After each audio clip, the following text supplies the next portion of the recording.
Great. Okay. Welcome.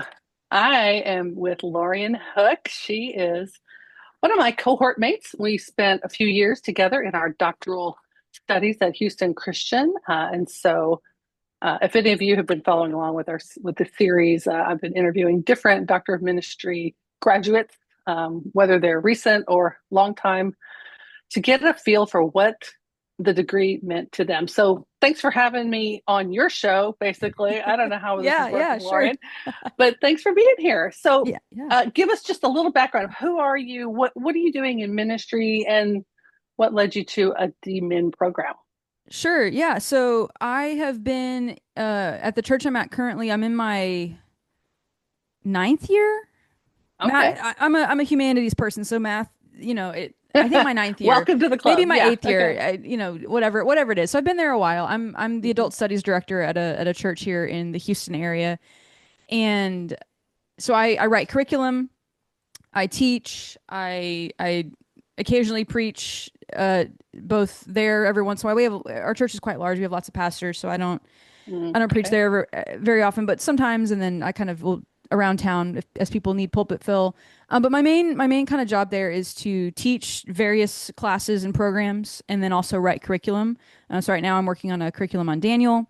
Mm, Summers are downtime for me, so kind of we're recording this right as summer's getting ready to kind of launch, and yeah. so my schedule calms down. I get to write and just kind of research and stuff, which is great. And so I do that. That takes up most of my time. I also teach adjunct at a local university in their kind of theology, biblical studies Mm, department, which is great and fun. And I teach Bible classes, spiritual formation, theology, those types of things. Uh, but yeah, so I guess you asked kind of why I did a demon initially. I knew I wanted to do doctoral work pretty much since I was in high school. I knew that I wanted to do a terminal degree, which was quite some time ago, but I did my undergrad, took a little bit of time off, I did my master's, took a little bit of time off, mhm, mhm. knowing that I wanted to do a doctorate. I was looking actually right before starting the Doctor of Ministry, I was looking at PhD programs, specifically in the UK, where you can actually do a Yeah. PhD in about 3 years. You don't have to do coursework. You kind of go in and, Yeah. and just immediately start working on your dissertation, Straight which into is great. research. I didn't want to do a bunch of coursework. I didn't want to take five to 6 years to do it. Is mo- Yeah. is the main thing.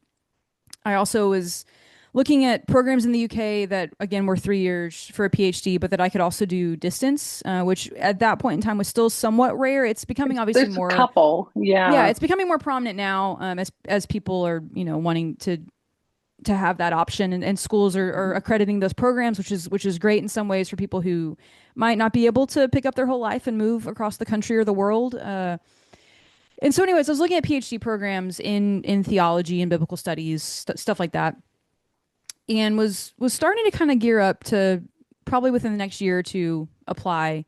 And I had a conversation with Ben Blackwell, who at the time was here in Houston. He's since moved to England, over in Cheltenham now, and he actually ended up being my dissertation and my advisor. And we just had a really like random conversation, and he was gonna be launching this doctorate of ministry program. And he was like, "Hey, I know you're wanting to do doctoral work. I know this might not quite be what you're looking for, but it's in Houston. It's local. Yeah. It's only 3 years. We What have do you think? significant Yeah. funding, and Mhm. so I was like, color me intrigued. And so I continued to have conversations with Ben, and applied pretty soon thereafter, just kind of thinking, I was at a place I didn't want to leave my job. I wanted to stay here. I wanted to continue to have good health insurance. I mean, things like that people don't realize you have to think about when you're going to do a doctoral program full time. And it landed there thanks to a conversation with Ben, and the rest is history, I guess. So logistics are a big deal as far as DMin versus PhD. I found the same in my research Yeah, of which programs could I like reasonably do. yeah, Yeah, the whole idea of I need insurance, I need to keep my job, or I really love my job and I don't yeah, need to necessarily relocate for years at a time. yeah. Really play into that, whether you're male or female. But I do feel like a lot of women um, are faced with that limitation. Yeah, whether it's family or their husband's job or, whatever, exactly. having to Exactly. support yourself. Yeah. Yeah. And I think a lot of people, even people in doctoral programs, but I think a lot of people on the outside externally romanticize doctoral programs, and we kind of romanticize that somehow if you've moved to Scotland or you've moved over to Cambridge or Oxford, that somehow you have a far more romantic kind of idealized doctoral experience. And there's aspects of that that are true. Like, yeah, Houston's ugly, right? Like Yeah. there's Let's say nothing it's prettier. romantic. That's maybe all I can Yeah, think like of. there's nothing romantic about doing a doctorate in Houston, really. Maybe at one university here that's kind of nice, but like, it's not a pretty place, and so it's not a walkable. All those things that you kind of want, and it's you see Right. romanticized. People that are in Scotland or somewhere in the Yeah. UK in general, Yeah. Oxford. and Yeah. that's just not attainable for Most people. 95% of us. Like most of us Right. aren't going to go to Oxford or Cambridge. We're not going to be over in Edinburgh Hmm. or something. We're not going to be Yeah. at Aberdeen. And so, find what works for you Yeah. and see what's out there that's not that it's not going to hurt you. Hmm.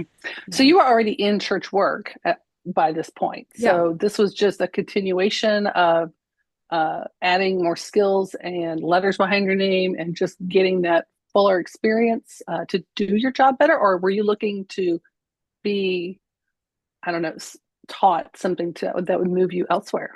Sure. I think part of it is I'd always wanted to teach at the university level, Okay. which you can do in certain instances with a master's. You don't have to have a terminal degree. You can teach adjunct with a master's at certain places, certain courses. You're a little bit limited. You're not going to get paid as much per course if you don't Hmm. have a terminal degree. But if you really want to do it, you can generally find a place that needs some adjunct people, even if it's just online. If you want to teach, Hmm. you can do it with a master's. I wanted to have a little bit more kind of clout. Yeah, the letters after your name, they can get you a few Open steps doors. ahead. They're not going to get you necessarily in rooms that you couldn't get into otherwise, but they are going to give you some opportunities you might not have otherwise had. Hmm. Simply Yeah. because you've been credentialed, right? Like that's Yeah. what you're trying to do. And so for me, it was more of I wanted to be able to teach and to not have too many kind of hurdles in front of me for that. I also just really love school, and so I'm kind of maybe a glutton for punishment. Yeah. It's like, um, yeah, for me though, it wasn't necessarily something where I sensed something was lacking in my kind. Because I mean, if you want to read the books and do the work on your own, you can do that. Yeah. Like you could Yeah. get the syllabi from a program and just do the work on your own. So you can do that. For me, it was more about unlocking some doors and then Hmm. having that for present and future. Hmm.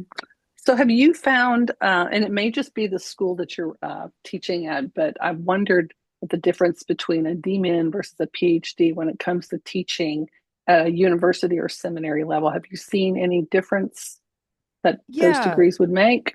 yeah, they definitely do make a difference. PhD is just in general gonna open more doors. You're gonna have a lot more ability to teach a wider range of things. For example, if you are at a place that has like a class on like Greco-Roman history and its role in framing like Second Temple Judaism or something like that, Hmm. they're not gonna ask a demon to teach that class, right?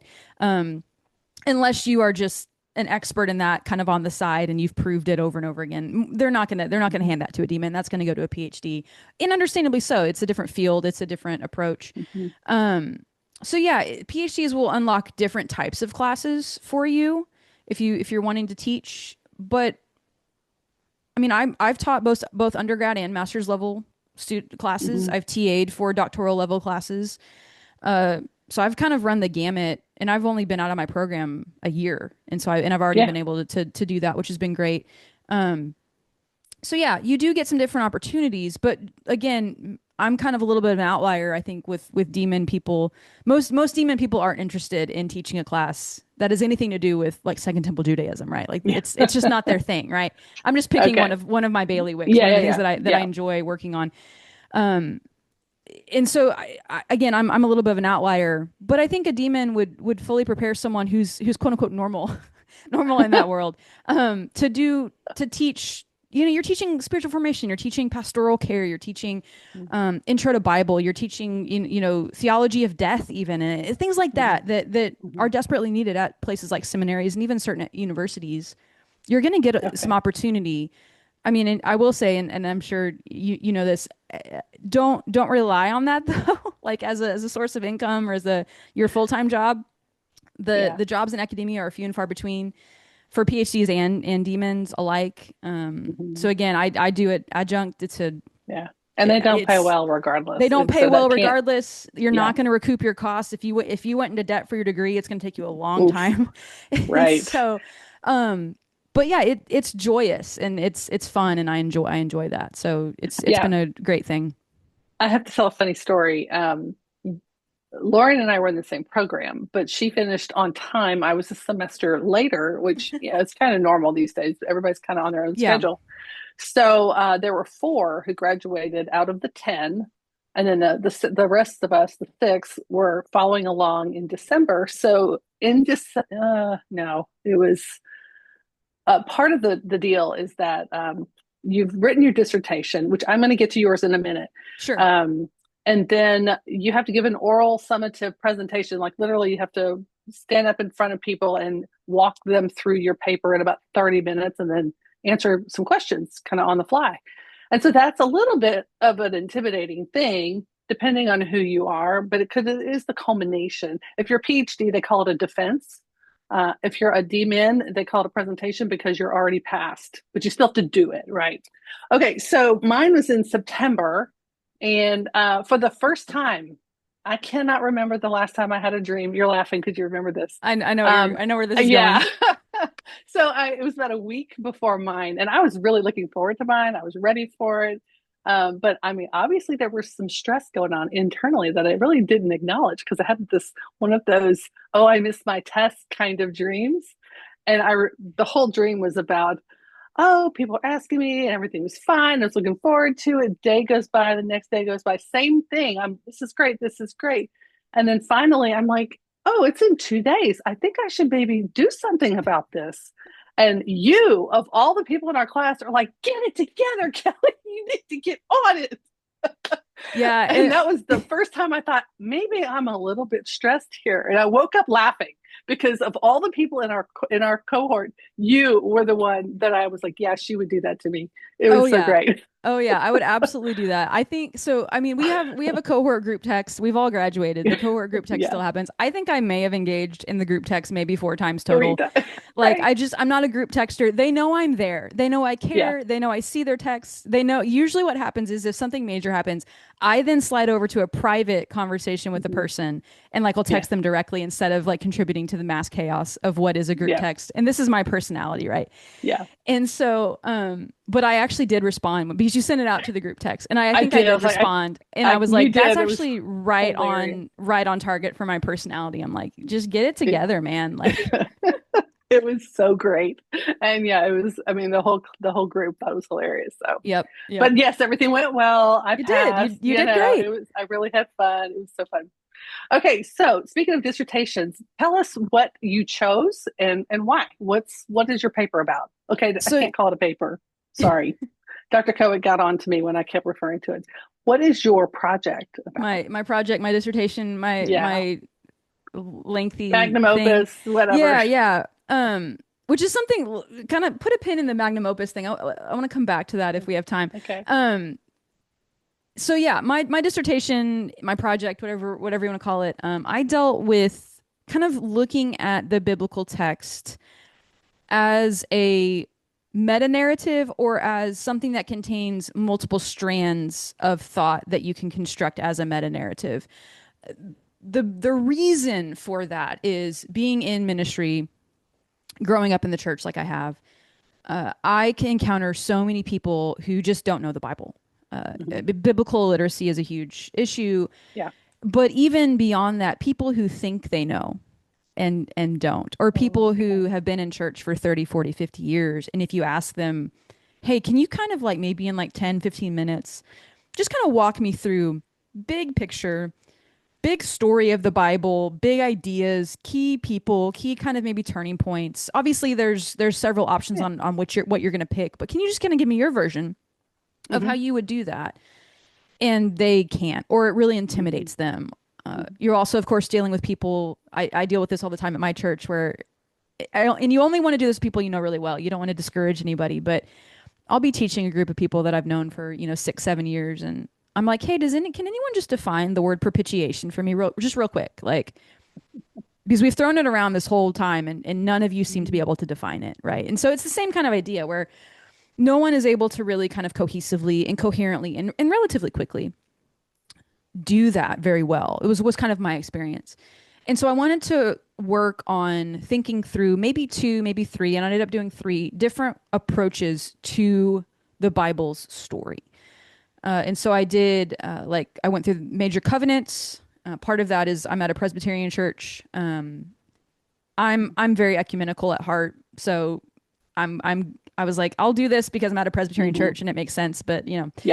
so kind of walking through that, I walked through uh, N.T. Wright kind of introduced the idea of the Bible as like a 5-act drama, and I kind of riffed on that. I quibble with some of how he did that, so I kind of remade it for my own, Okay. and but that kind of idea, which I credit to him, is kind of starting several years ago in a paper that he wrote, and then the other way I did it was looking at, and this has kind of remained one of my favorite things to do, which is why I'm working on what I'm working on now is looking at God's dwelling places kind of throughout the biblical text. Yeah. So doing a Yeah. lot with temple tabernacle language, doing a lot with even like the Oh, indwelling of the Holy Spirit language in the yeah. church and the person of Jesus.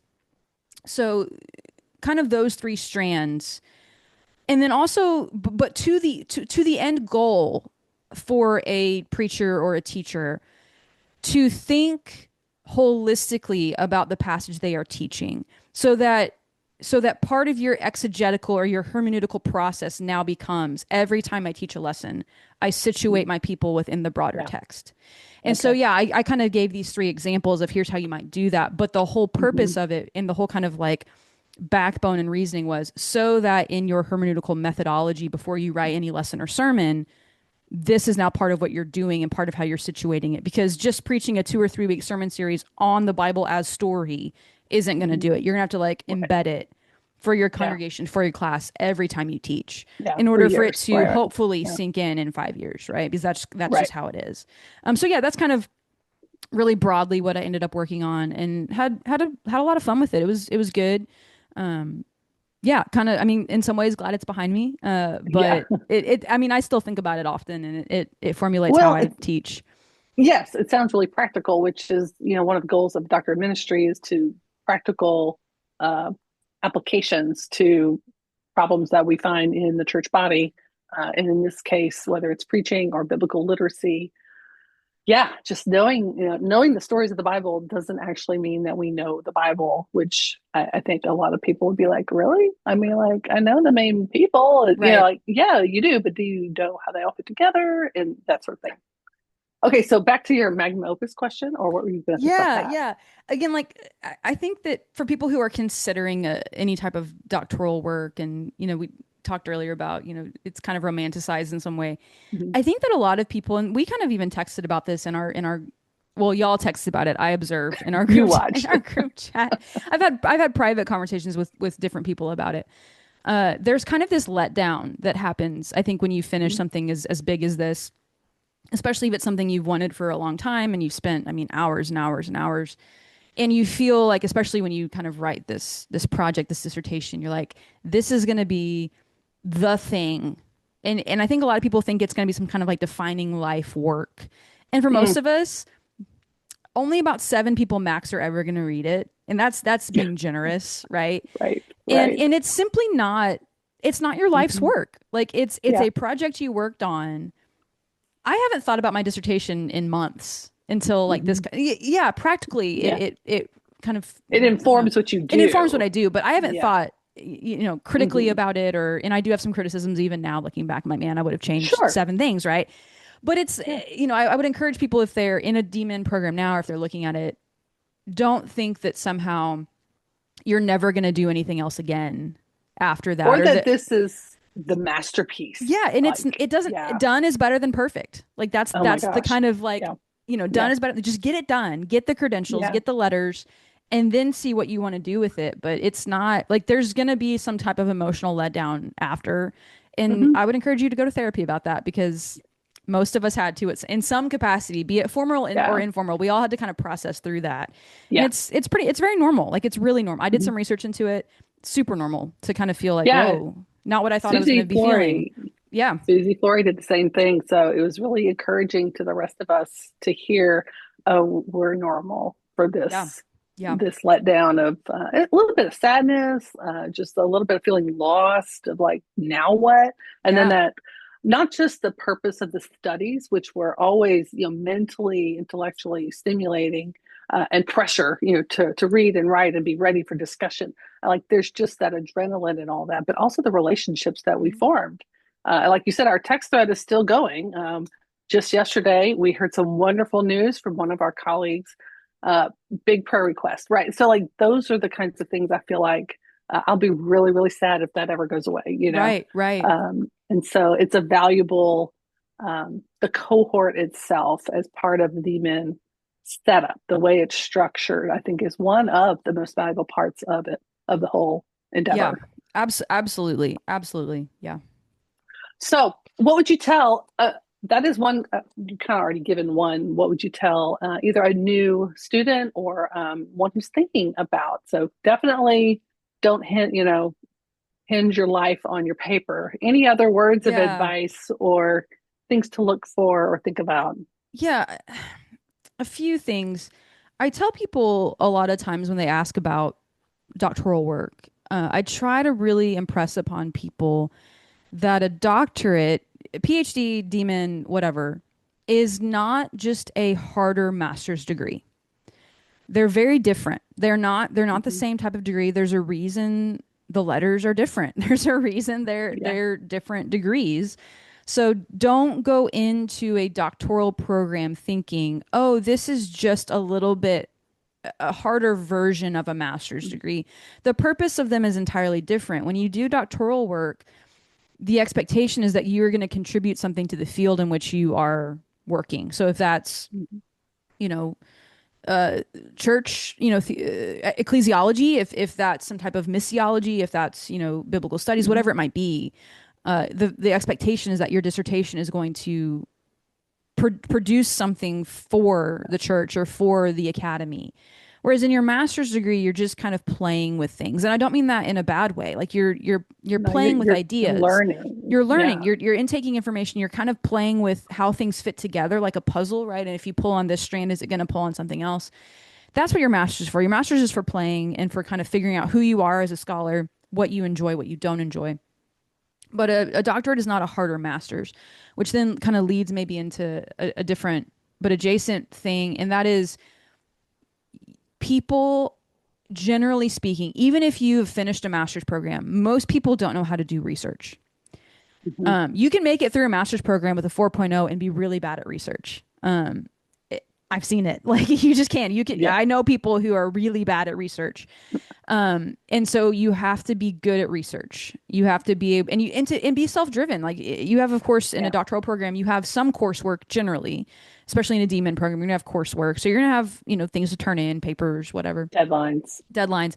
But at the end of the day, when you get down to your dissertation or your project, it's you and your advisor. And if your advisor's not super hands-on, and I mean, it's you're driving the Mm-hmm. ship. So you have to be good at managing yourself, but you also Yeah. have to be good at research. And what I mean kind of by that is you need to have a system. Like you need to, it's not just, oh, let me go read secondary sources and then regurgitate them and say, oh, these two agree and these three don't. Like that's Mm-hmm. undergrad level work. That's not Mm-hmm. doctoral work, right? Like you have to figure out and synthesize ideas and promote ideas and then deal with not only secondary but also primary sources that are relevant to your Mm-hmm. field. And I think a lot of people aren't super good at dealing with primary sources. Yeah. And even in DMin programs, you need to be able to do that. Yeah. And so I Good. try to encourage people get really good at research. You got to be self-driven. You got to be Yeah. willing to kind of make the sacrifices. Um, and then the last thing I'll say is be picky when it comes to who your advisor is. Um, Mm-hmm. and so the reason I ended up working with Ben was kind of multifaceted, but it was rooted in something that was told to me by my Hebrew reading professor in my master's program. She had a PhD from Cambridge. She was an Episcopalian priest. She since has passed away, but she told us, because we there were several of us reading Hebrew with her, that we were like, we want to do doctoral work. What are your pieces of advice? And she told us, she said, when you go to find an advisor for a PhD or a DMin program, which the process of that and how you do that is a little bit different for both. But when you go to work with an advisor, she told us, for her, she was like, I wanted two things. She's like, I wanted someone who was involved in the local church, and she's doing a PhD, right? So but Yeah. she wanted someone Yeah. who was It's involved in the small. local Yeah. church, and she wanted someone who supported women in ministry. Mm. And I was like, that's really good. That's really good advice. You, Yeah. especially if you're a woman, you probably don't want a male advisor or a female advisor for that matter, who's like Yeah. not super Maybe you into women should in go ministry. here or yeah. Unless you're not either, and you actually agree with them, and then you can work together for towards a project that So fits you your need to goals. be ideologically You want to aligned be, yeah, on you want to be certain theologies. relatively, yeah, Yeah. yeah, you want to be relatively aligned. I mean, Ben and I Hmm. disagree on a lot of things, right? But on what I was working on and Hmm. kind of my goals with it, he was incredibly supportive. And Hmm. he's involved in local church, and he supports Yeah. women in ministry. And that was Yeah. just those two things. So yeah, kind of consider I was talking to someone the other day who's getting ready to do ordination exams for a denomination. I won't say what. Hmm. And this person was asking me about some resources to use on their kind of exegesis paper that they have to do. Hmm. And they were listing off names of people to me that I'm like, the names of the people you are listing to me are diametrically opposed to your denomination. So maybe don't cite them in your denominational exegesis paper for Paper. your ordination exams. So things like that, you want to Yeah. work with Yeah. people who are going to support you. And so yeah, those are some things that I would encourage people to consider, and I mean there's a bunch more, I'm Yeah. sure, Good but word. Did you those have kinds of a things. favorite tool? Like when you say be good at research, did you have a favorite piece of software? I mean, what one research related tidbit could you give us? Yeah, Zotero is great. Yeah. Zotero for the win at all times in all places. Hmm. Yeah. Get the plugin for your browser. If you have an Cosign. iPad, link it to your Hmm. iPad. You can just immediately import PDFs into it, and then you have them with you everywhere. If you have an iPad, again, which I do, if you're in the Mac ecosystem, which I highly encourage, Yes. you can just take notes on your iPad, and then you'll see it on your desktop or your laptop or your iPhone. Mhm. It's integrated. Everywhere. It'll build your bibliography for you. It'll do all your footnotes for you. It'll Okay, hold your PDFs. you say PDFs, I say footnotes, right? Like Yeah. the whole idea that usually sends people into a tizzy of like, oh no, I Yeah. have to get all Yeah. these. And but if It's it does it for you, Yep. it's magic. It does it for you. And so, but it's also a great place for to hold your research. So Yeah. because you're going to Hmm. end up working with a lot of PDF documents, more than likely you're not going to be able to afford to buy all the books that you actually need. Interlibrary loan's not going to get there fast enough. The library is just simply not going to have it. Like all these things, right? And so you're going to end up working with a lot of digital material more than Hmm. likely. And so to have a place where beyond just a folder on your laptop, but to have a Hmm. place that actually you can do subfolders easily, and it's accessible across all platforms, on your iPhone, on your Yeah. iPad, on your Mac, or if you're in a Windows, it'll do it there Yeah, too. it works there too. Totally fine. But Mhm. Zotero is huge, hugely Yeah, helpful. I feel like the when you say be good at research, part of what I thought was the organization of content is so critical because after a while you've got that whole fire hose kind of Yep. thing where there's so much information coming at you and you're like, I know I read that somewhere, that kind of thing. Yeah. Whereas, and if you learn, and there are tutorials, you could get professors probably who will start you off. Here's how to make the most out of Zotero or whatever Yeah. software you end up with, but to help you keep organized on the sources, ideas, Yeah. quotes, all of the things so that you can go back and easily find them so that you can pull it all together eventually. Absolutely. And yeah, Zotero again is magical. It's free, which I mean, Oh, grad and I graduate know. students love that word, right? It's free. The other thing, kind of in tandem with that, is if you don't want to pay for something, use the Notes app on if you're a Mac person. Hmm. Evernote is great too if Yeah. you want to pay for something. Those are searchable, and so you can have notes and subnotes and all those things with material organized around your chapters for your dissertation, organized Hmm. around specific thinkers, primary sources, secondary sources, whatever it might be, and it's searchable. I'm a pen and paper person at heart. I prefer a physical copy of a Hmm. book, but you can't search them. Like if I have my Right. notebook here, like I can't go. I have to literally like flip through it. I can't just type in and search like a Yeah. word. And So so there's it's a there's time. value Yeah. in having searchable programs for your research that are organized however your brain works, but that are organized, that help Yeah. make your writing process easier. And my encouragement is, if you're going to start a program, if you're in a master's right now, start using these things if you're not already Yeah. on research papers, on essays. Get comfortable with them so that when you come to write your dissertation or whatever, it's like second nature. You're good to go. You I have it know. figured Yeah. out.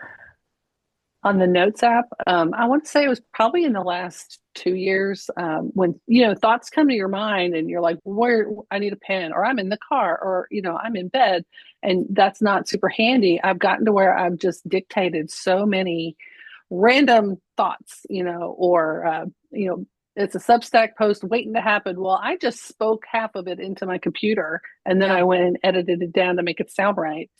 So yes, dictation tools are super handy. absolutely, And absolutely. yeah, saving all those PDFs alongside it is just a gold mine. So those are some great tools Yeah, that yeah. I was really glad to learn along the way. So anything else? Anything? Yeah, I don't know. I mean, there's so much about the world yeah. of academia and Academia. even Yeah, just doctoral studies in general. There's so much yeah. to kind of have to navigate, but Hmm. yeah, I mean, just my encouragement is find a program that kind of meets your needs. There's so many Hmm. specializations, even that if you want to do Yeah, chaplaincy, if you want to do, you know, kind of right. spiritual formation, if you want to, there's all kinds of programs that'll fit those needs, and that'll also give you some freedom, to kind of Hmm. play with ideas and figure out what you want to do. So that's kind of my encouragement is, find a program that offers what you're looking for. And our program was New Testament. Like that was all they had at the time. Well, they have they Uh, have they have two. They have New Testament, and the yeah, other one and was faith like and faith and faith and culture. culture, faith and Yeah, something like that. but Yeah. they weren't. We were so new that they They're the didn't have same. Yeah, we enough. ended We all took the same we all classes, took the but same now that classes. there's some electives there for people to Yeah. branch off. But at the same time, the way you're talking about diversity, of the 10 of us, I mean, we had two that talked about death and dying. We Mm-hmm. had a counselor do a quantitative Yeah. analysis. We've had biblical studies. We've had historical. Like, it's just the variety of the Yeah. 10 of us in the same program that I think that is one of the beauties of a DMin program is that your passion project, it could work, and it Yeah. all depends on the school, your advisor, and those sorts of things that you start out. Not that you have to know exactly what you're going to write on when you Right, right. start. Yeah. Yeah, and that's a great point. Definitely have an idea or two, Yeah. maybe two or three Something. ideas of what you Yeah. don't in most applications you're going to have to stay, here's what I would like to work on, right? That's Yeah. going to shift. I started off thinking I was going to work on something with theosis or even with the harrowing of hell, and then that completely Mm-hmm. changed. Which what I ended up working on was one of the three ideas that I had. So, that kind of stayed, but um be have some Yeah. ideas about what you want to Yeah. work on. And I mean, I tell this to people all the time. If you don't love school, it's not for you, and that's okay. Like, Hmm. don't Yeah. you don't have to do it. Like, you'll be fine Right. with that. You True. really will be Yeah. fine. Because again, I think a lot of people romanticize doctoral work, but Hmm. let me tell you, I mean, really, It's just a lot of hours in front it's of a a lot of computer. hours, and with the exception of teaching an adjunct class here or there, my life is exactly the same as it was before. Um, like, I mean, Yeah. it is like Yeah. nothing. You don't walk across the stage or defend your dissertation, and Yeah. then all of a sudden your life just drastically changes, right? Right. Uh, in rare instances, it might, maybe, but for the Have average you gotten the person, question that I've gotten? what? What are you going to do with it? Yeah, what are you gonna do with it? Did The question I get a lot is, are you gonna write a book? uh-huh. And my answer to that is no. Uh-huh. Just I not your thing. I have no desire to. You're using it Yeah, actively. I'm using it. I have a job where I get to do it. I don't have a desire to do Hmm. that now. I'm not entirely closed off to it, but Hmm. I don't have a desire to build essentially what is required right now to publish a book with a publisher that's going to kind of get you out there. I Hmm. don't want to build a brand. I don't want to build a following on social media. I don't want to do all the Okay. advertising that you have to do. I'm not interested in it, right? Um, Hmm. it, I'm just not interested. And I'm Yeah. such kind of like a weird in a weird place with what I do and the things I'm interested in and things like that. I'm just kind of like I'm happy to Yeah. not have that in my life right now. Again, maybe Yeah. Maybe tomorrow I'll one get day, an but email, right? And it's it's like I'll have to right. eat my words, but it just that's the question I get more than what are you going to do with it is well, are you going to write a book? And I'm like, Hmm. I'm not interested in that right now. More Yeah. so because I wrote my dissertation and there's already stuff I would have changed. Hmm. And I'm like, I don't know that I want words published that Well, then 6 months. Yeah, don't ever become a published author because yeah. we all feel And that that's way the thing. after I'm a like, book is out. I'm not super interested in it. Yeah. Again, I'm not closed off to it, but Yeah. I'm not pursuing it kind of on my own. Um, but that I think that's the question I get more than Okay. anything. And That's funny. That's interesting. yeah, I write a I lot of don't get that so curriculum, much. I think most people because you've done assume it. I'm gonna write one. Like they Sure. just think I'm gonna. But yeah, I think Yeah. most of us get that. What are you going to do with your degree? Yeah. As if, like what you were saying, there's this image that all of a sudden your life is going Hmm. to take a drastic turn or something Yeah. big is going to happen. Just When I think most of the time we're just building on what we have already. absolutely. And it's it's given you things again, it's taught you how to get better at research. It's taught you how to Mhm. think more critically, hopefully, right?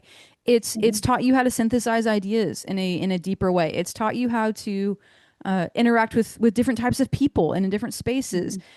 And I think a lot of people don't see those as the benefits. They see, did you get some kind of prestigious job now? And the answer, more Mhm. than likely, again, is no. My life really Yeah. hasn't changed, but I've gained this kind of other like wealth, Yeah. and this well of Yeah. knowledge, this wealth of information, right? Yeah. Um, Yeah. and it's fun, and so I'm with you. that's I'm part with of you it. on that. I miss it already to a certain extent, you know. Exactly, exactly. Right. Well, Dr. Laurien Hook, thank you so much for coming on. This will be sent out sometime over the summer. I'll let you know when. And, Yeah. on your vast network of social media followers, you Yes. can share it. Okay. Absolutely. All right. Happy to do that. Okay. Thanks so Thanks, Kelly. much. Okay, let me